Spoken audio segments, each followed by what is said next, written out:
Henry Clay, U.S. Senator from Kentucky, was determined to find a solution. In 1820, he had a fiery debate over the spread of slavery with this Missouri Compromise. 30 years later, the problem resurfaced within the walls of the Capitol. In February 1819, the slavery issue in the United States was dramatically brought to everyone's attention.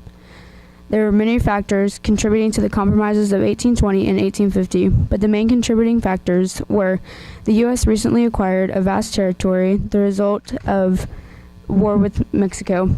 The territories of New Mexico, Nevada, Arizona, and Utah would be organized without mention of slavery.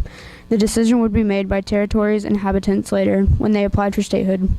The second contributor was the dispute over land. Texas claimed that its territory extended all the way to Santa Fe. Texas would later relinquish the land in dispute, but in compensation be given $10 million, money it would use to pay off its debt to Mexico. The third contributor was Washington, D.C. Not only did the nation's capital allow slavery, it was home to the largest slave market in North America. Regarding Washington, the slave trade would be abolished in the District of Columbia, although slavery would still be permitted.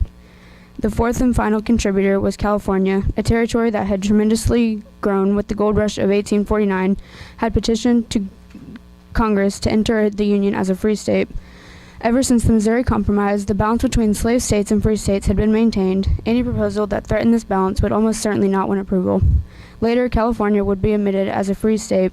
To pacify slave state politicians who would have objected to the imbalance created by adding another free state, the Fugitive Slave Act was passed. On January 29, 1850, the 70-year-old Clay presented a compromise.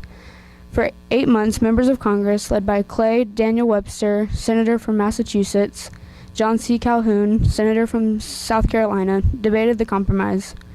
With the help of Stephen Douglas, a young Democrat from Illinois, a series of bills that would make up the compromise were ushered through Congress. Of the bills that made up the Compromise of 1850, the Fugitive Slave Act was the most controversial. It required citizens, even if they didn't want to help end the finding and capturing of fugitive slaves. It denied a fugitive's right to a trial by jury. Cases would instead be handled by special commissioners who would be paid $5 if an alleged fugitive were released and $10 if he or she were sent away with the claimant. The act called for changes in filing for a claim, making the whole process easier for slave owners. Also, the act stated that there would be more federal officials responsible for enforcing the law. For slaves attempting to build lives in the North, the new law was a disaster. For the next 10 years, an estimated 20,000 blacks moved to the neighboring country, but for Harriet Jacobs, the story was different. Jacobs was a fugitive living in New York. Jacobs stated that the passage of the law was the beginning of a reign of terror to the colored population. She stayed where she was, even after finding out that slave catchers were hired to find her and capture her. But Anthony Burns, a fugitive living in Boston, was one of the many who were captured and returned to slavery. Free blacks were captured too and sent to the South.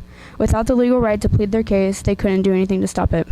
The passing of the Fugitive Slave Act made abolitionists all the resolve to put an end to slavery.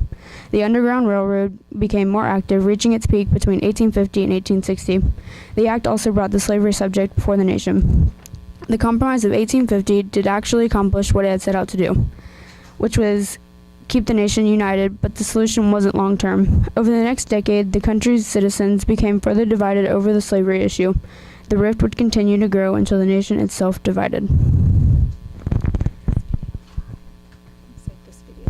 This video by Mackenzie Duncan and Riley Perkins.